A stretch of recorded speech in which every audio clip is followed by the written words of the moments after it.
heavens and come down. Oh, that you would rend the heavens and come down. Will you restrain yourself any longer? Don't hide your face in your anger. When Jerusalem is oppressed by the nations, the place of your throne, a desolation, come down.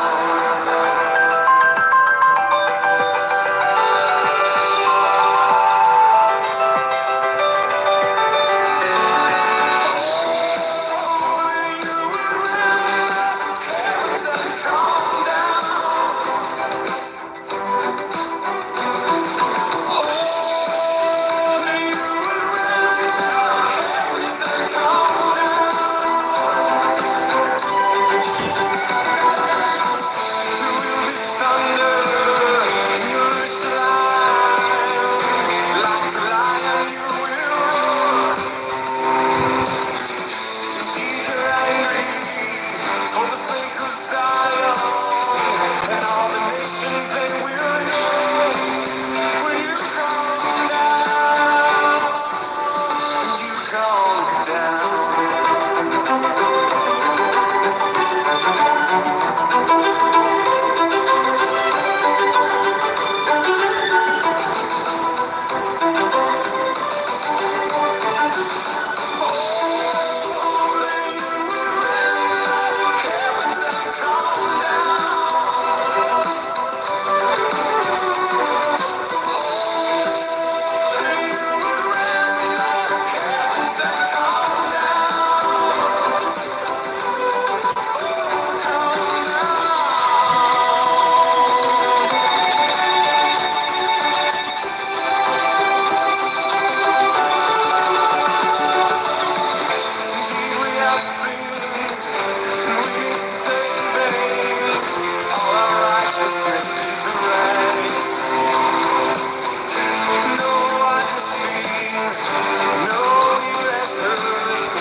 Hi everybody, my name is Caden. I'm Jaden. I'm Nicole. I'm Eli. And I'm Jason. And we are 𝐉𝐄𐅄 to our YouTube channel. And hey, it's a Shabbat. Yay! Thank you everybody for hanging out with us, for spending a little bit of time with us. We are those people who believe that the laws, statutes, and commandments found in Genesis, Exodus, Leviticus, Numbers, and Deuteronomy are the greatest things you will ever read.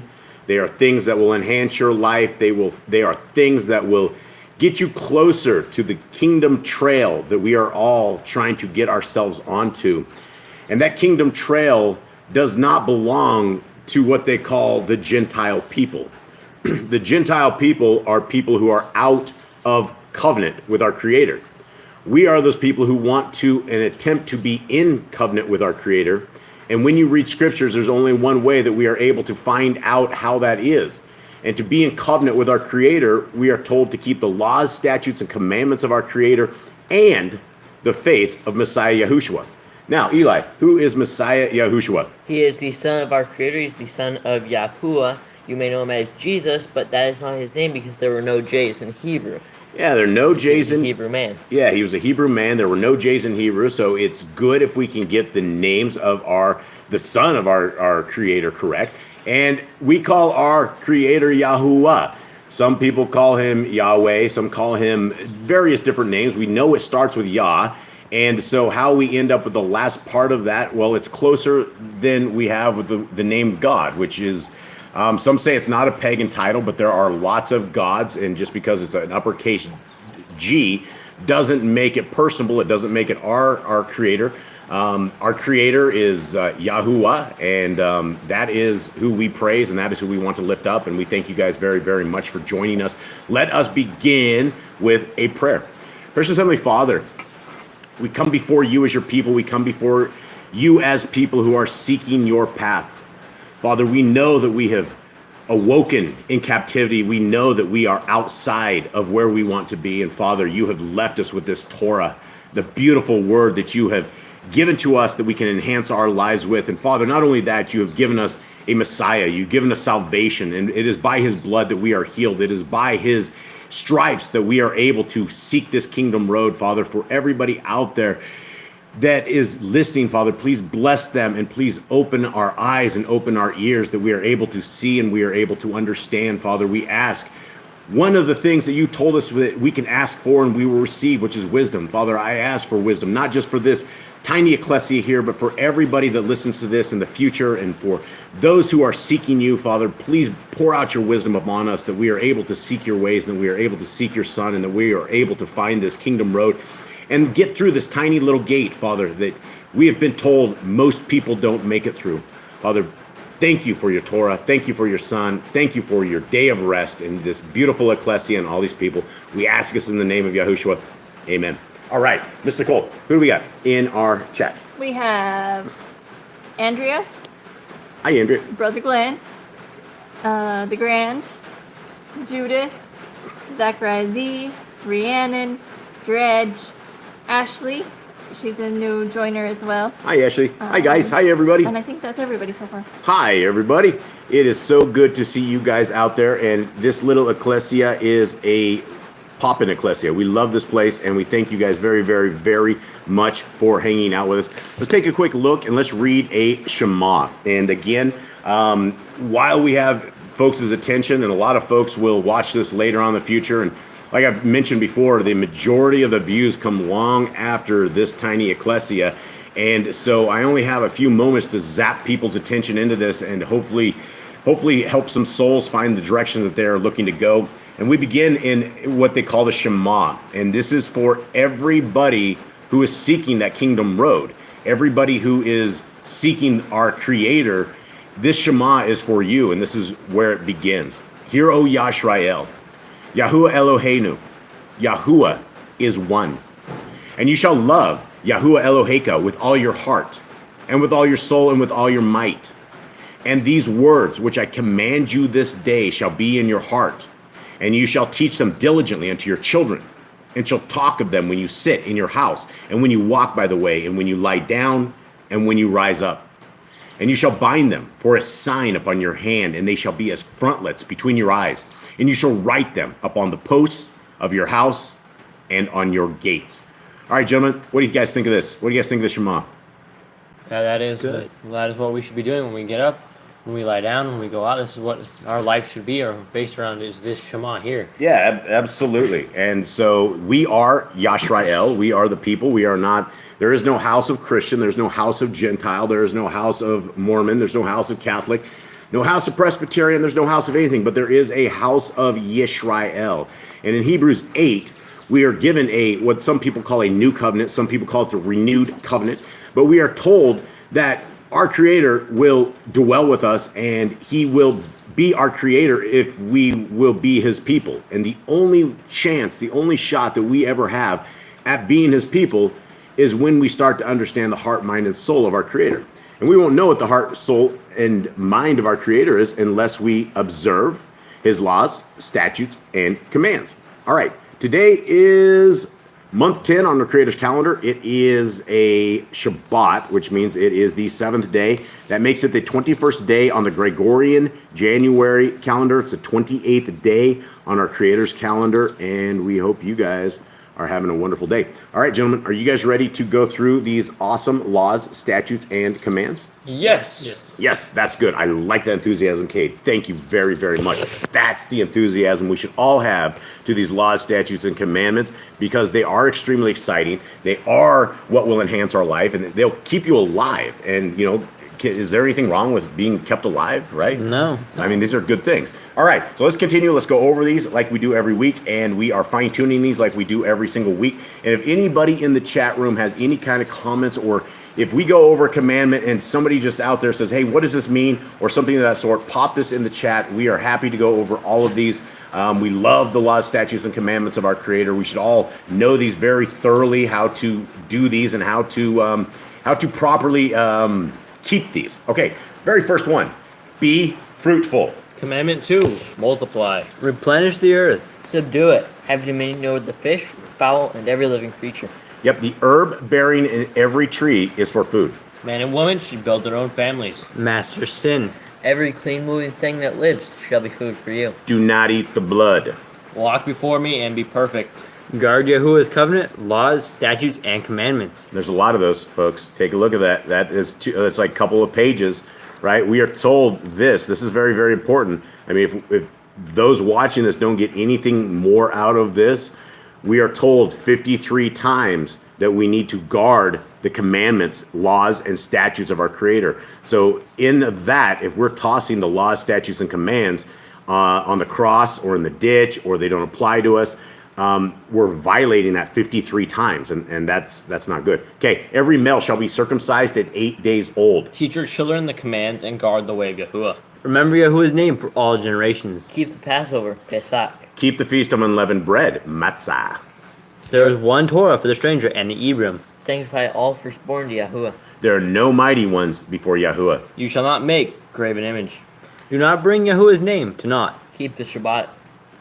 Sorry, I was reading the comments there. Honor your parents. Honor your parents. Hold on, where are we at? 24. 24. I'm way off on Oh, this. yeah. Hey, Do not Mystical, let's go back real quick. Mystical, what is in the comment on there that I just mentioned? Or I just saw. I don't know how to say that name. Joannis? Hi, Joannis. So you said that the house of Yisrael is the house who meditates, acknowledges his word. So the Gentiles that abide by his statutes are to the house of Yisrael? So here's the thing: is we don't want to be Gentiles, right? If you are a Gentile, somehow in the world that we've grown up into, and some of the confusion in religion, people decide that it's a good thing to be a Gentile, and they're like, oh yeah, the Gentiles are saved. The Gentiles are saved. Unless you're keeping the laws, statutes, and commandments of our Creator and have the faith of Messiah Yahushua, there is no saving to this. And so I want to take us real quickly. Let's take a quick look at the final piece of this. Let's look at Revelation 14:12. These are the people who are saved right here, right? Here's the patience of the Kadeshim, which means the saints, right? Here are they that guard the commandments of Elohim and the faith of Yahushua. And so when we have come to the understanding that being a Gentile is a good thing, it's actually not. We don't want to be a Gentile. That makes us out of relationship with our Creator. And when we go, just take a quick look, and this was unplanned, but when we go into Hebrews 8, and we take a look at Hebrews 8 right here, there's a lot of things that we can glean from this. And one of them right here, I guess we could just read this right here. This is the new covenant right here. Let's see. So let's start with 10 right here. For this is the covenant that I will make with the house of Yisrael after those days, says Yahuwah. I will put my Torah into their mind and write it in their hearts. And I will be their Elohim, and they shall be to me a people. And they shall teach every man his neighbor and every man his brother, saying, Know Yahuwah, for all shall know me, from the least to the greatest. For I will be merciful to their unrighteousness and their sins, and their Torahless deeds will I remember no more. In that he says, a renewed covenant he has made the first old. Now that which decays and waxes old is ready to vanish away. Now, the big thing about this is that right here, it's talking about the people of our Creator. The people of our Creator are those who put the Torah into their mind. And so when we put Yah's Torah into our mind, we are no longer Gentiles. A Gentile would be people who eat pig, or people that celebrate Christmas, or people that celebrate Easter. If we're into pagan things, that makes us a Gentile. And by default, we don't want to be that. We want to be an Hebrew. We want to be a Hebrew person. We want to be somebody who our Creator has said is mine, and the only way that we have that is by when we keep the laws, statutes, and commands of our Creator. All right, let's continue on here, gentlemen, and let's go to the next one. Command 24, do not kill. And hopefully that helps, dear sis. And if not, let me know if I need anything else. We're happy to break in any point on this. Okay, Hold on.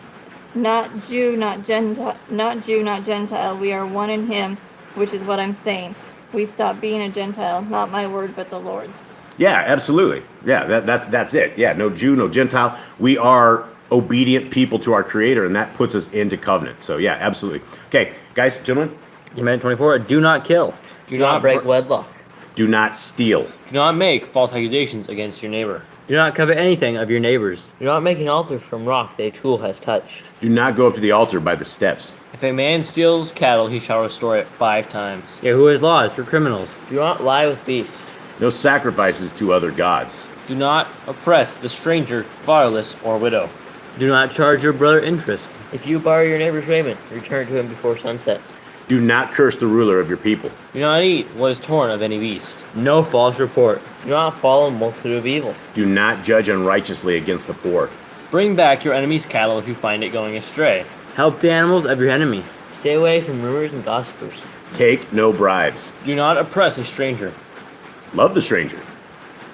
Give the land rest in the 7th year. Do not mention any pagan names. Keep the feasts of Yahuwah. Do not cook your goat in his mother's milk. Obey the messenger Yahuwah sends before you. Do not bow down to other Elohim. Serve Yahuwah. Make no covenant with other Elohim or outsiders of the land. Do not make or use as anointing oil on a normal person. Do not make or use perfume on a normal person. And these are Levitical things. Do not eat the fat. Do what you say you are going to do. Return what is your neighbor's. Obey Yahuwah's dietary laws. Women's time of separation. Obey Yahuwah's hygiene laws. Keep the day of atonement, Yom Kippurim. Do not uncover the nakedness of your family. Do not take your woman's sister for wife. Do not lie with a woman in her uncleanness. You shall not sacrifice your son to Moloch. Do not be a sodomite. Be holy. Do not reap the corners of your field, or you shall not glean your vineyard. Do not deal falsely or defraud your neighbor. Do not lie or be a liar. Pay your workers for the day's wage they are due. Do not harm the disabled. Do not endanger your neighbor. Do not hate your brother. Rebuke your neighbor for his sin. Love your neighbor as yourself. Do not diverse your cattle. Do not mingle your seed. Do not mingle linen and wool. Do not lie with a taken woman. Do not eat the fruit of the tree for 3 years. Do not practice sorcery. Do not round your beard or the corners of your head. That's right. Do not cut yourself for the dead. Do not get tattoos. Do not prostitute your daughter. Do not defile your temple. Do not consult the medium. Respect your elders. Have correct weights and measures. Do not walk in the manners of the nations. Keep the feast of first fruits, Shavuot, and the Omer count. Keep the feast of trumpets, Yom Teruah. Keep the feast of Sukkot, Shemini Atzeret. If you blaspheme the name of Yahuwah, you shall be put to death. If you kill your neighbor's animal, you must give him another. Repay injury for injury. Honor the Jubilee year. Confess your sins to Yahuwah and repay who you have trespassed against. The Torah of being a Nazir. Wear tzitzit on the 4 corners of your garments. The laws of whoever touches a corpse. Follow Yahuwah's laws of inheritance. The Torah of keeping your oath to Yahuwah. Do not add or take away from the word. Okay, hold on. Let's talk about this real quick. And this is one of these commandments that it's so simple, but yet we do it all the time. Simply by celebrating Christmas, we are adding to the word. We're doing things that are not. Simply going to a man-made church on Sunday, right? If you are celebrating Yah's Shabbat on your day that is not a Shabbat, right? You are adding to it. We are told that we are supposed to keep a 7th-day Sabbath, but yet we add or take away from it. All of this stuff, when we eat pork, that is adding to and taking away, right? You are doing to it. You're actually breaking the commandment when we do this kind of things. And so the set of guidelines that we have as people, it can't sway to the left and it can't sway to the right. We have Genesis, Exodus, Leviticus, Numbers, and Deuteronomy. And in these 5 books, that is our baseline for our life. That is our baseline for how we conduct ourselves, how we conduct our family, how we conduct our business, how we conduct everything. And when we go astray from that, it's very, very bad. And then it takes us into the next one, which is guard your soul. And that is very, very important. And this is why we are here doing what we are trying to do, is because We worry about everybody's soul. We worry about all of the people who will never ever have a chance at finding the greatest things in the world, which is our Messiah and the Torah. And so when we guard our soul, there's no other way to guard it than to keep the laws, statutes, and commands. If we raise our hand when we're 8 years old and say a prayer and they think we're saved all our life and we continue on in sin, our soul has not been guarded. And so it is very, very important we do this. Mr. Cole, do you have something? Yeah, Joannis, I think that's how you said that, I don't know, says, however, it takes time. We are in the world of deceit and false teaching, so praise to be the Ruach HaKodesh, who is patient and understands exactly where we are, as you're reading too many laws. Then, so yes, we are to keep all commandments, but then what was the point of Yeshua coming and fulfilling the law? Okay, that's a very, very interesting question here. So let's take a quick look over. Let's just run over to Matthew real quick. So this is a very good chapter, right? Very, very good chapter. Let's see, where is it? 5 or 7 here? It's 5, isn't it? Yeah. Which one? It's 5:17. Yeah, it's 5:17. Okay, let's read this in context, guys, and let's see exactly what it says. It says, "Think not that I am come to destroy the Torah or the prophets. I am not come to destroy, but to fulfill." Okay, just with this verse right here, what did he say in the very first thing, Jade? He is here not to destroy. Okay, so he said, "Think not." And so if we, the very first thing is, if we think that our Messiah came to destroy the Torah, he just told us, don't think like that, right? Think not that I am come to destroy the Torah or the prophets. I am not come to destroy, but to fulfill. Now, the word fulfill means to fill up, to make whole, to make full. To complete, right? So let's continue on in this. And we have to take every verse in context. "For amen, I say unto you, till heaven and earth pass, one yod or one tittle shall in no wise pass from the Torah till all be fulfilled." Okay? Let's continue on with this. Now, guys, when it's talking about heaven and earth passing, right? This is our witness. If you look out your window and you can see a blue sky and you can see ground of any kind, that means that heaven is still here and the earth is still here. What this verse says is that the Torah is good forever. Essentially, it's forever. When our heaven and earth passes away, then we can say, okay, maybe the Torah isn't anymore, right? But when he says fulfill, that doesn't mean it's on the cross. He walked the Torah perfectly. Now, to have a perfect sacrificial lamb like Messiah Yahushua became, he had to walk the Torah to perfection. It wouldn't have counted. We would have not ended up with a Melchizedek priest and our perfect sacrifice if he would have gone out and broken the law. And he is always saying that his will is the will of his Father. There is no other set of commandments. And so Messiah Yahushua always claimed that the Torah was still here. It's always here. And, when we look into, say, instance, Matthew 7, right here, I guess let's look at this, right? When we are looking, let's just say that the Torah was gone, right? That it was like the Christians say, it's nailed to the cross. Well, we have a couple of warnings right here. Verse 13 and 14 right here, it says, "Enter in at the narrow gate. For wide is the gate, and broad is the way that leads to destruction, and many there be which go in thereat. Because narrow is that gate, and troublesome is the way which leads to life, and few there be that find it." Now, I've talked about this before because we live in a world that says there's billions of Christians, right? You have 3, 4, 5 billion Christians. Every religion out there calls themselves a Christian. We have a very strict warning right here that the gate to life is very narrow.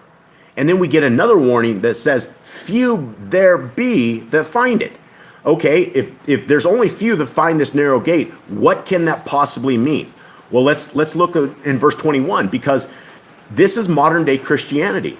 Everybody thinks they know Jesus. Everybody blesses you in the name of Jesus. Everybody says, Jesus bless you. They all know the name of Jesus, but they do not know what Messiah Yahushua came for, right? Not everyone that says unto me, Adonai, Adonai, shall enter into the kingdom of heaven, but he that does the will of my Father which is in heaven. Now, if we don't go any more than just that, simply the will of the Father is what, Caden? The Torah. To do The Torah. Right. There is Genesis, Exodus, Leviticus, Numbers, and Deuteronomy is the will of the Creator. That is what he told us, that if we keep these laws, statutes, and commands, I will be your Elohim, and you will be my people. Now, this confuses people, but this is a lesson and this is a message to modern day Christianity. Because verse 22 says, many will say to me in that day, Adonai, Adonai, have we not prophesied in your name, and in your name have cast out devils, and in your name have done many wonderful works? Right? We're talking about people that very much think that they are part of the kingdom to come, right? These people are talking to our Messiah and they are saying, look at all the great things we did. And then he says to them, and then will I profess unto them, I never knew you. Depart from me, ye workers of iniquity. Now, the right translation for iniquity is Torah-lessness. So essentially what it's saying is that if you do not keep the Torah of our Creator, Messiah Yahushua is going to tell you, get away from me, you are workers of Torah-lessness. And so that is why these laws, statutes, and commands have been hidden from us, because it is so powerful that we do have a road to the kingdom simply by following them. Okay, gentlemen. Mr. Cole, do you have anything else? No. Okay. Gentlemen, let's continue on. Alrighty, we are on. Guard your soul. That's where we go with that. Learn to fear Yahuwah. You shall love Yahuwah with all your heart. Bind the laws upon your hand and the frontlets between your eyes. Write the laws on your doorposts. Do not tempt Yahuwah. And do what is right and good in the sight of Yahuwah. Do not be afraid of your enemies. Remember Yahuwah. Circumcise your heart. Cleave to Yahuwah. Swear by his name. Destroy graven images. Do not make an idol of Yahuwah as the pagans do to their Elohim. Rejoice in all Yahuwah has blessed you with. Do not do what is right in your own eyes. Do not hearken to the words of false prophets. Do not make any baldness between your eyes for the dead. You shall not eat any abominable thing. All right, what do we got? Let's go back. When a believer, Christian, said that the Bible is nailed to the cross means that it is done, meaning a statement of faith. This is complete, but we are waiting for his perfect time for all to be manifested. Yeah, and I would say that, so when a believer, read that one more time. When a believer, a Christian, said that the Bible is nailed to the cross means that it is done, meaning a statement of faith. That is complete. That is like something unbiblical, right? If you're looking for a statement of faith, why don't you keep the laws, statutes, and commandments? And I guess, dear sis, on these commandments that we're reading here, have you heard anything that is bad, right? Eating abominable things, looking at your children naked, drinking blood, eating fat. All of these things they're things that will keep us alive. There's nothing in these laws. If you want a statement of faith saying that the laws are nailed to the cross, that's not true. The laws are good until the end of time. In fact, they're good until heaven and earth pass away.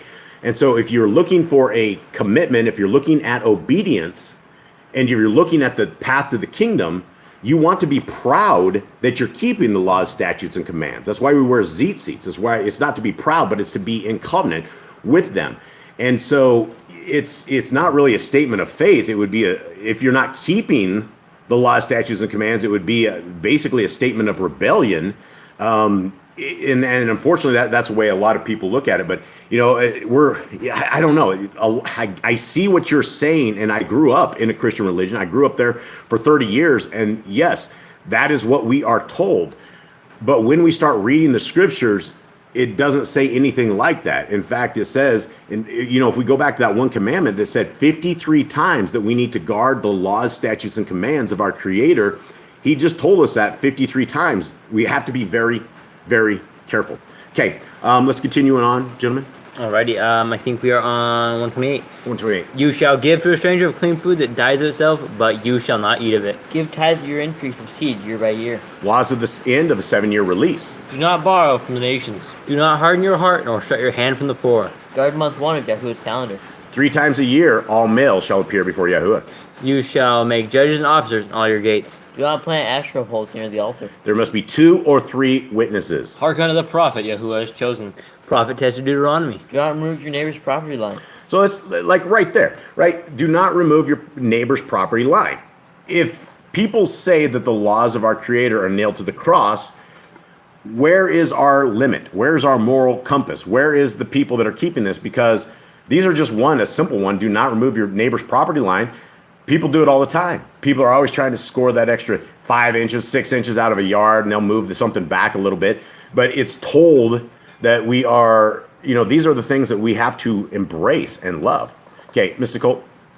Isn't faith the assurance of the things, hope for the conviction of the things not yet seen?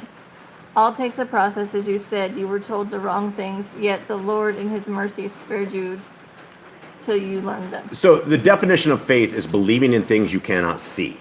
That is what the part of faith is. And what does James say about his faith and works? He will show you, he said, show me your faith without works, I'll show you my faith by my works. Yeah, and when people say works and they're talking about the Torah, there's nothing wrong with keeping the Torah, right? One of the laws of the Torah is don't hurt the disabled, right? So if that's nailed to the cross and we don't have to worry about that, then, why is that kind of a law in there?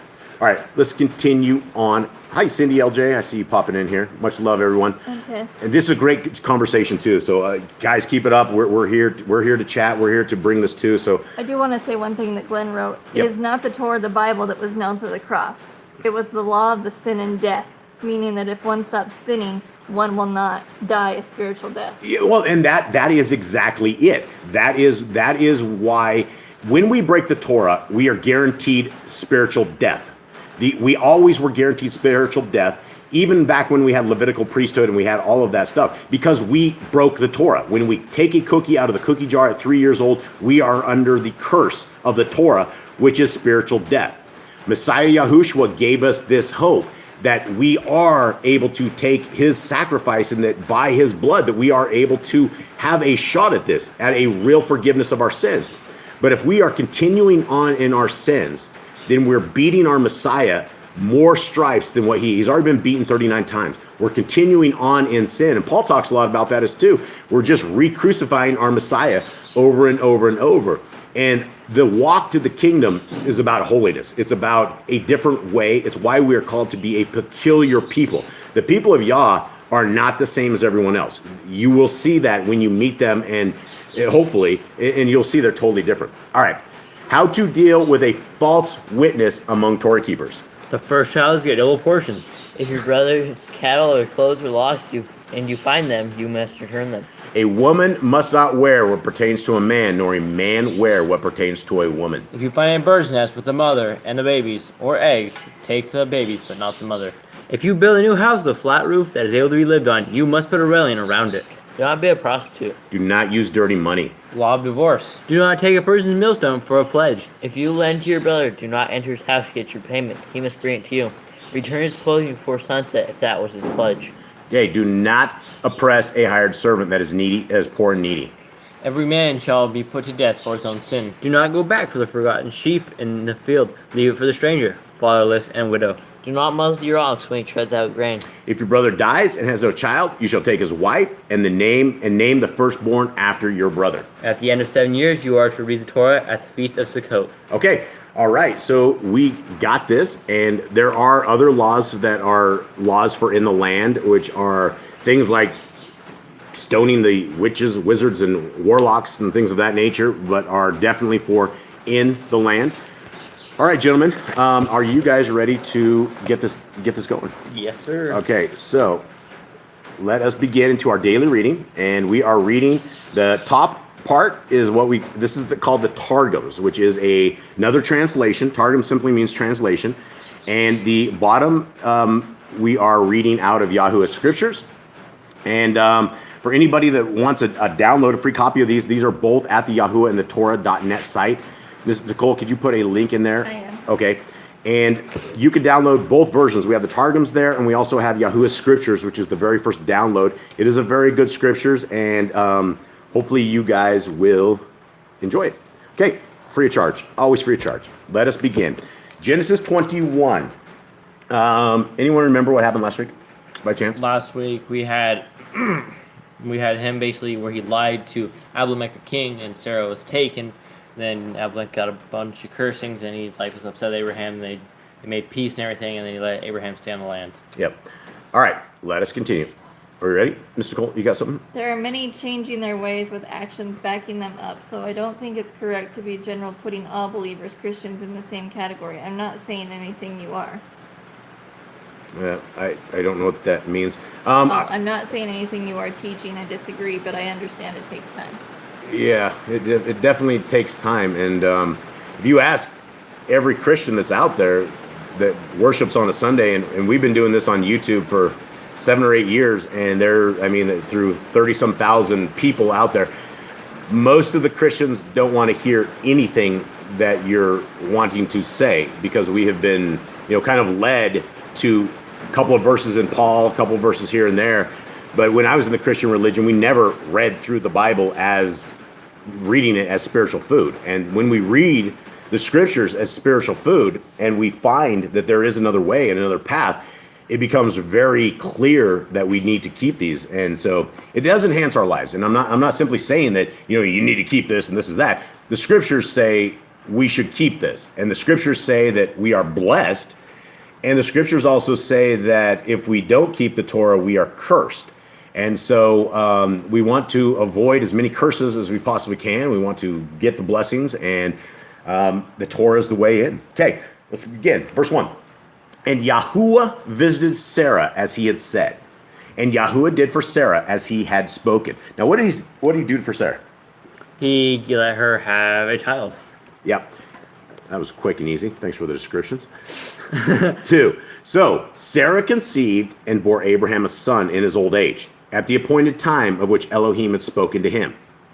And Abraham called the name of his son who was born to him, who Sarah bore to him, Yitzchak. And Abraham circumcised his son, Yitzchak, when he was 8 days old, as Elohim had commanded him. And Abraham was 100 years old when his son Yitzchak was born to him. And Sarah said, Elohim has made me laugh, and everyone who hears of it laughs with me. And she said, who would have said to Abraham that Sarah would nurse children? For I have borne him a son in his old age. And the child grew and was weaned, and Abraham made a great feast on the day that Yitzchak was weaned. All right, now we're going to take this up to a different version in the Targums, and for those who don't know what this version is, we don't know exactly what the version is. We're reading through it with you guys. It was presented to us quite a while ago, and it's just another.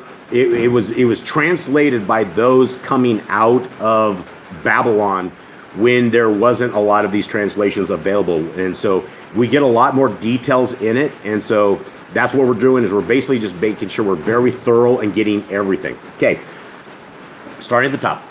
And Yahuwah remembered Sarah according to that which he had said to her. And Yahuwah wrought a miracle for Sarah, like to that for which Abraham had spoken in prayer for Abimelech. Now the other translation, when you guys see it right here, it's only really small, and so it's all it's doing in that brackets is giving us a little bit more. And Yahuwah wrought miracles for Sarah as he had spoken. So some of them are just like that, like nothing there. Okay, and she conceived, and Sarah bare to Abraham a son, who was like to himself in his age, at the time of which Yahuwah had spoken to him. And Abraham called the name of his son, whom Sarah had borne him, Ishak. And Abraham circumcised Ishak, his son, when the son of 8 days, as Yahuwah had commanded him. And Abraham was the son of 100 years when Yitzchak his son was born to him. And Sarah said, Yahuwah hath done wondrously for me. All who hear will wonder at me. And she said, how faithful was the messenger who announced to Abraham and said, Sarah will nurse children, for she shall bring forth a son in her old age.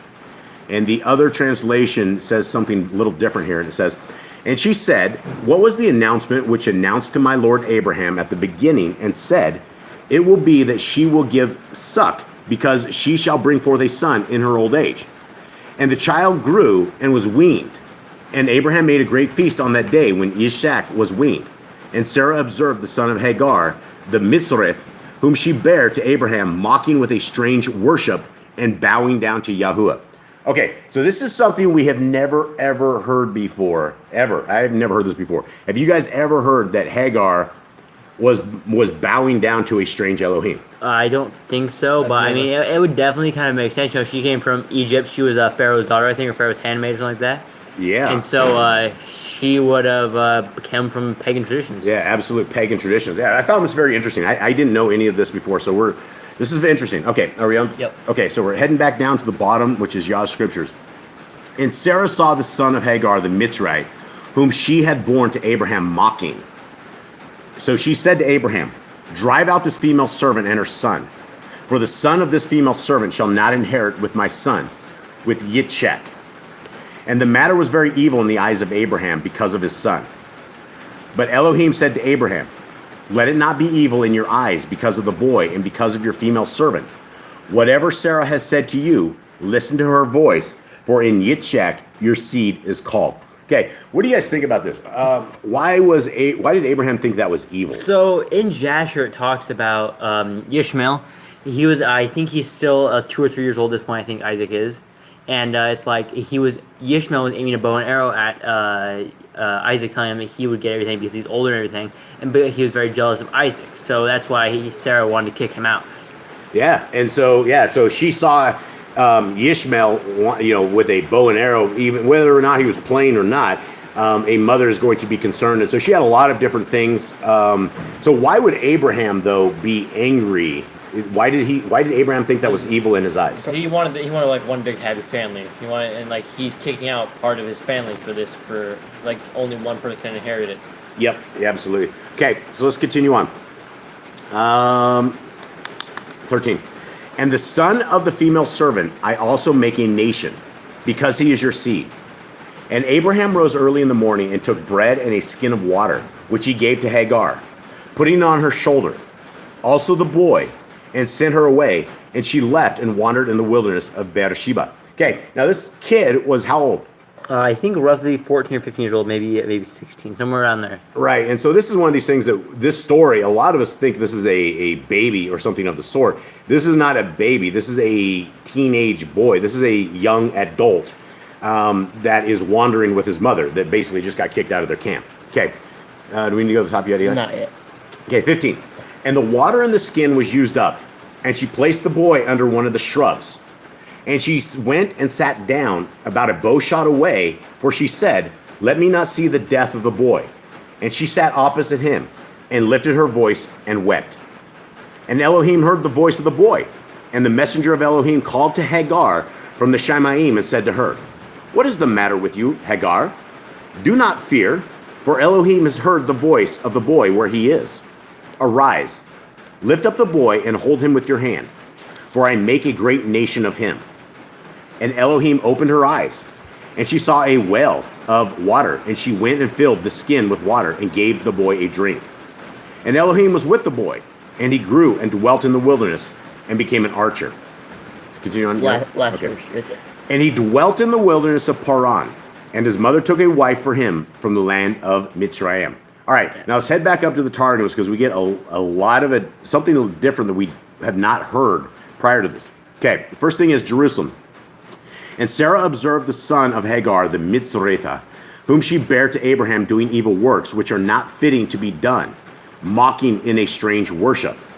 And she said to Abraham, cast out this handmaid and her son, for it is not possible for the son of this handmaid to inherit with my son, and he to make war with Isaac. And the thing was very evil in Abraham's eyes on account of Ishmael his son, who would practice a strange worship. And Yahuwah said to Abraham, let it not be evil in thine eyes on account of the youth who goes forth from thy nurturing and of thy handmaid whom thou sendest away. Okay, let's talk about this real quick, guys. This is very interesting. Do you have anything in the chat, Mr. Cole? Glenn said that was the first that he'd heard of that about Hagar. Yep. And then also that Abraham was greatly displeased at Sarah's demand Yeah. since he was attached to Ishmael. Absolutely, yeah. And that, I guess that was a point you guys, gentlemen, would not understand is that if your wife, and this is the weird thing, this is probably why, multiple marriages is not a good thing at all. Unless you are back in the days and you could be wiped out with a whole bunch of marauders and you wouldn't have a family, right? That was the fast way to build a family. It doesn't really work in the world that we are in. And so when you end up with situations like this, that's a bad deal. You have two of the women that are don't like each other, and then you have the kids, and it just becomes a problem. Now, at the top of this right here, it says that this one was a little different, right? It said, and Yahuwah said to Abraham, right, actually, hold on, right there. Then the thing was very evil in Abraham's eyes on account of Ishmael his son, who would practice a strange worship. Okay, so that kind of gives us an idea more, besides the fact that this man is losing his son and his kind of wife, is that he was upset because his son was going to worship other Elohim. How would that be? How does he know this, or how would he know that his son is going to go worship other Elohim? Well, obviously he doesn't have his guidance, so. Yeah, well, what did you say, Nicole? God knows everything. Well, it's not Yah who said that. It was Abraham who said that. Oh, Yeah, Abraham said that. Probably because, I mean, if you look at his father didn't keep, Abraham's dad, he didn't keep the Torah. Shem taught him that, and Abraham was probably like one of the only people out like Lot kept the Torah. Yeah. So like he's one of the people, so he knew it once he left, he wouldn't have the guidance. Okay. Eli, where are we at here? You are on Hearken. Okay. Here we go. At the top. Hearken unto all that Sarah saith to thee, because she is a prophetess. For in Isaac shall sons be called unto her, and this son of the handmaid shall not be genealogized after thee. All right. What do we make of this right here? Did we ever hear before she was a prophetess? No, I don't think so. Who do we know that was a prophet in the Old Testament? Miriam, Miriam. brother of Moses. Right. So why do we have this? What do you mean it's a prophetess? How wouldn't she be prophesying things? If that was her? Maybe.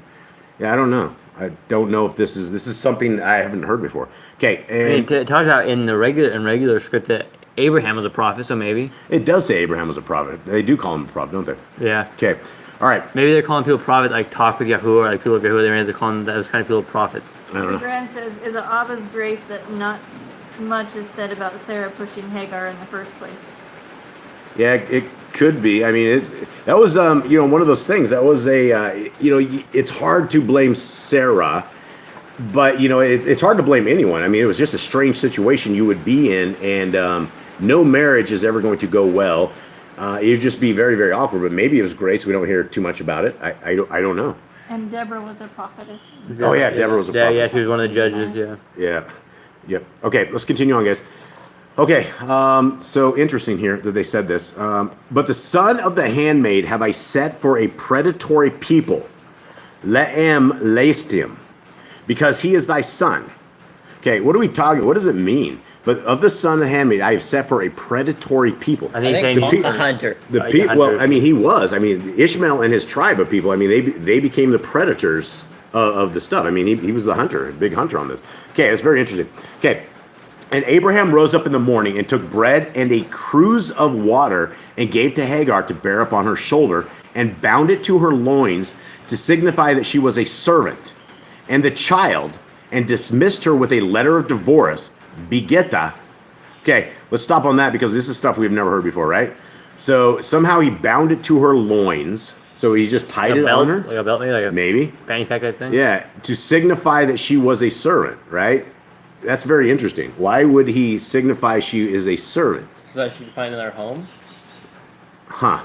Maybe. I think that right. It's like masters are always looking for their servants and things like Huh. that. So And then he gave her a letter of divorce. That's the first time we've ever heard of that, right? The very first time. And she went. Okay, so that's interesting stuff. And she went and wandered from the way into the desert, which was hard by Beersheba.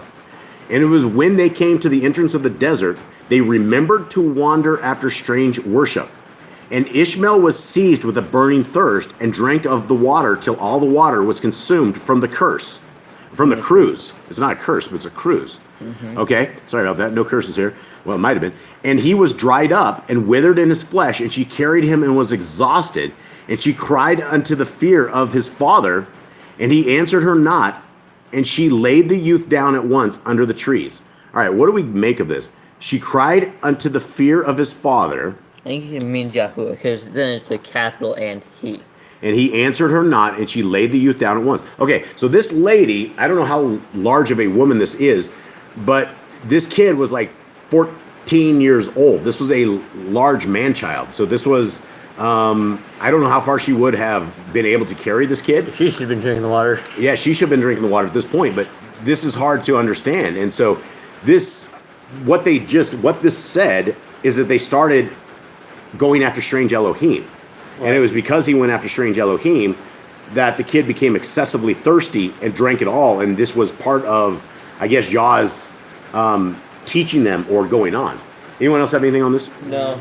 All right, very interesting. All right.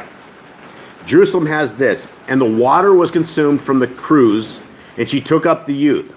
Okay, continue on. And she went and sat on one side and cast away the idol or the strange worship and removed her son as the distance of an arrow from the bow, for she said, I am not able to see the death of the child. Okay, so if this is true, if this account is true, she figured it out this idol was no good. Where did she get an idol from? I'm guessing it must have come with her when she went to Abraham. She must have gotten it from Pharaoh when she left Mitzrayim. What if Abraham got rid of these idols, you think?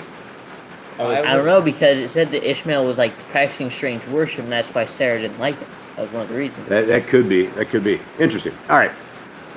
Continue on. And she sat over against her son and lifted up her voice and wept. And the voice of the youth was heard before Yahuwah for the righteousness' sake of Abraham. And the angel of Yahuwah called to Hagar from heaven and said, What to thee, Hagar? Faint not, for the voice of the youth is heard before Yahuwah. Neither shall judgment be according to the evil which he will do, but according to the righteousness of Abraham is mercy upon him in the place where he is. So there's some interesting stuff, right? So even though Yah knew that Ishmael was going to become an evil dude, it was because of his dad that he was saved right here. So his dad had that kind of relationship, which is very interesting to think about, that our Creator has these kind of relationships and he will hold on to them and he will literally save the next generation, even though that generation is going to become evil because of the faithfulness that you have. And so our Creator is faithful, very, very faithful. All right, Mystical, what do you got? Joannis says, You got to get up here. You're not going to be heard. when you struggle as a mother, it doesn't matter how old your child is. You will gather the strength to carry them. Especially in a desert, God only knows how long a walk and the heat and struggle. Physical, mental, spiritually, they're going through. Yeah, absolutely. Yeah, absolutely. The power of a mother, of a good mother that will save their children. And, that's the love of the mother. Okay, continuing on here, gentlemen. Arise. Support the child and strengthen thy hand in him, for I have set him for a great people. And Yahuwah opened her eyes and showed her a well of water. And she went and filled the cruse with water and gave the youth to drink. And the word of Yahuwah was the helper of the youth. And he grew and dwelt in the wilderness and became a skillful master of the bow. And he dwelt in the wilderness of Paran and took for a wife Adisha, but put her away. And his mother took for him Fatima to wife from the land of Mizraim. Okay. One thing is, did we ever know his wife's name, the first wife? No. Okay, does somebody want to tell that quick story about the tent peg? Okay, speak of So that. Abraham casually went to visit Ishmael here and there to see how he's doing, see how his welfare is, how he... This was after this whole... after this whole thing. Abraham would go check on him because it's his son. He wants to make sure he's doing all right and everything. And he wasn't around. He was out hunting, and he met the wife and the kids. And the wife was saying evil things about him in the tent. She would not bring Abraham into the thing. She didn't know who he was. There was no respect for... She was yelling at the kids, beating the kids. There was a whole bunch of evil she was doing behind Ishmael's back. And she wouldn't leave the tent to get him a drink of water, and he wasn't going to get off of his animal that he was on because he had told his wife he would not. And so he was just there to do a welfare check on his kid and ran across his wife, and she was there literally yelling, screaming at the kids. It was just terrible. Continue on, Kate. And so basically he told talked in code, saying, all right, I have a thing for Ishmael. Tell him the tent peg is not good. You need to replace the tent peg. And Ishmael grew up with Abraham long enough to know what he was saying. And basically what he said was, your wife's not good. Go find someone else. Yeah, so when Ishmael came back in, he grabbed that woman and family and sent her back to wherever it was. And he ended up with another wife. Okay, where are we at? Are we done this? Eli?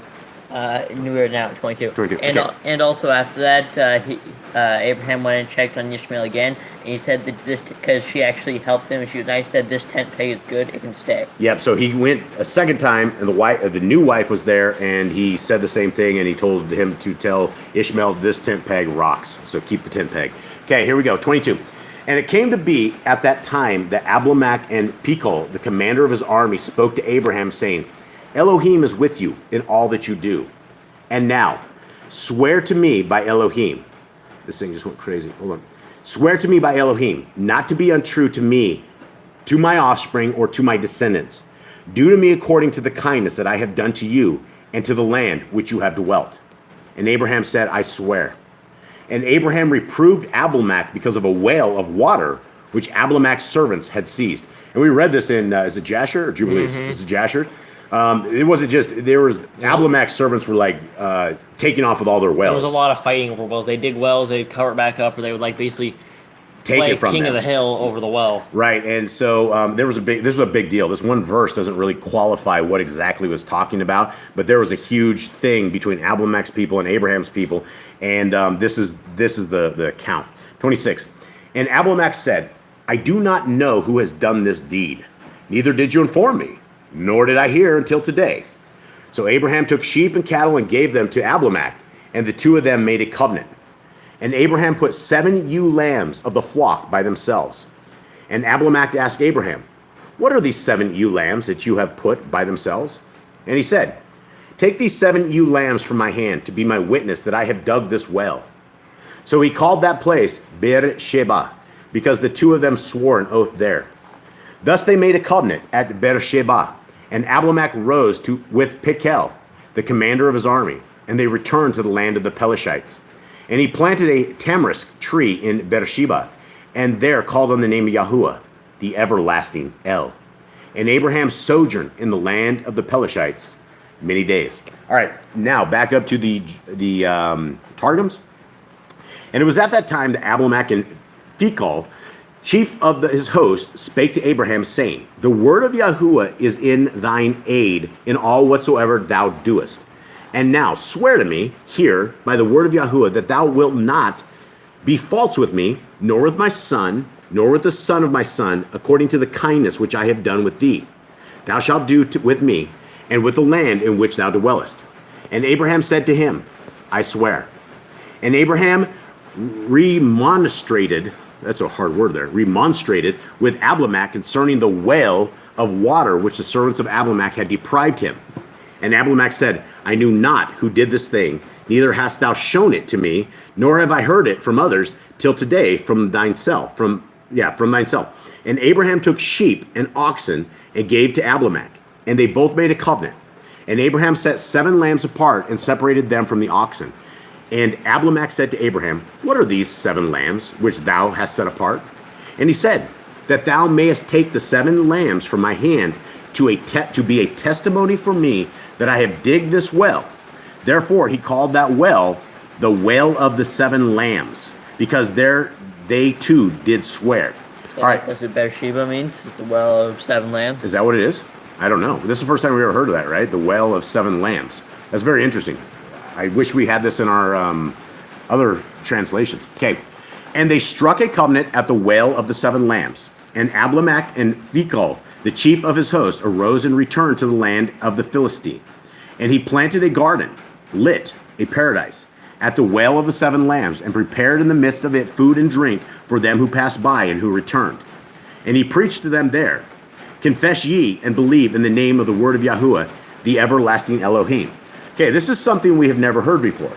We never heard this, right? But we had heard this before in other things, right? Remember how Abraham, when he found his place, who was telling us that? Was that Brother Todd Bennett? When he was talking about that little plot of land that Abraham had where he posted up, everybody that came by, he fed. Everybody that came by that was in need. He would basically take these people. I can't remember who it is. We'll have to figure that out. But this is kind of what he's talking right there, because Abraham went. He set up shop. Yeah, he set up shop and food and drink for them who passed by and who returned, right? And he preached to them there. Confess ye and believe in the name of the word of Yahuwah, the everlasting Elohim. That's awesome. I wish we had that, right? Because that's one of the very first preachers we had, right? Abraham's out there preaching it up and teaching people, and what is he teaching them? Right? About to believe in the name of the word of Yahuwah, the everlasting Elohim. All right. Now Jerusalem has this. And Abraham planted a paradise in Beersheba, and it actually says Beersheba, and prepared in the midst of it food and drink for those who arrived at the border. And they ate and drank, and sought to give him the price of what they had eaten and drunk. But he willed not to receive it from them. But our father Abraham discoursed to them of that which he had said, that the world was by his word. Pray before your Father who is in heaven, from whose bounty ye have eaten and drunk. And they stirred not from their place until the time when he had made them proselytes, and had taught them the way everlasting. And Abraham praised and prayed there in the name of the word of Yahuwah, the Elohim of eternity. I hate to say this, but I think I'm ignorant. I don't know what a proselyte is. But he made them proselytes. Brother Glenn, anyone out there, the grand, you guys who are... I'm gonna hope for the best and say it's a believer or like I've heard this word. I don't think it's a bad thing. He made them proselytes, like teachers or something, but I don't know. Maybe someone out there before this is over. Good news was, though, that he basically, the entire thing, he was like, no, I'm not going to charge you for it. What you should do is you thank Yahuwah who gave this to you. Yeah, absolutely, right? He took his blessings and he took his bounty and he set up shop and he showed people love. He showed people what the true heart of our Creator was, and that is why he was famous. When he died, kings from all over the world came over. Everyone wept for him. Yeah, everybody loved Abraham because Abraham was the man, and this guy was a humble guy. This is the guy that would feed you along the way. This is a guy that set up shop in the middle of the road that people traveled just so he could grab you in there, feed you, and show you the love and compassion of our Creator. It's good to have this because we don't know what he did for like this time between Isaac. Besides sacrificing, was he just chilling? Was he just sitting in his tent? Yeah, he was taking care of business. He was planting vineyards. All right. Grand said like apostles. Apostles, proselyte. Yeah. Okay. Thank you. Thanks, Grandma. All right. Yeah. So that is that. Gentlemen, do you guys have anything else? Anything else going on in the chat room, Mr. Cole? No, I don't think so. All right. Well, I think that is going to lead us to except the for I do end. have to say, Oh. Genie not of this world just arrived. Hi, Jeannie. Hi, Jeannie, not of this world. Thank you for joining us. Thank you, everybody, for joining us. I guess that is it, right? This is, Jade, you want to do the Aaronic blessing? Yes. Okay, Jade, we're going to end this with an Aaronic blessing. And this is, basically to you, and it's what we've been told to bless the children of Yashrael with. And so if we have nothing else and we have no more, then I guess sadly we will say goodbyes to you guys and love y'all. And we will see you guys next time that we are live. Jane, let's take us away with the Aaronic blessing. And Yahuwah spoke unto Moshe, saying, Speak unto Aaron and unto his sons, saying, On this wise ye shall bless the children of Yashrael, saying unto them, Yahuwah bless you and guard you. Yahuwah make his face shine upon you and be gracious unto you. Yahuwah lift up his countenance upon you and give you peace. And they shall put my name upon the children of Yashrael, and I will bless them. Okay, and Brother Glenn just came in. I saw that. So he says, read that, mystical. His chat disappeared. But a person who has converted from one opinion, religion, or a party to another.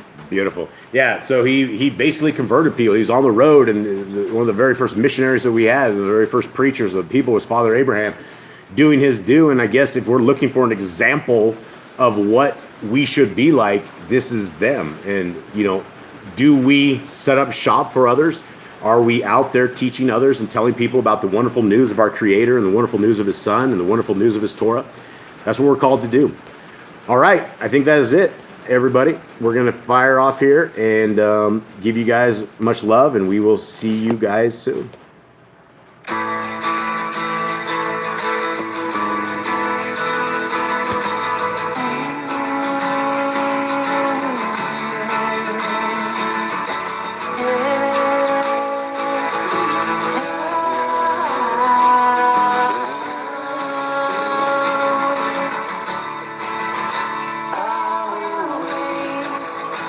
I will stay. I will remain.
Shabbat Shalom. All Shabbat right, shalom. We love you guys. shalom. Have a wonderful day. Love y'all.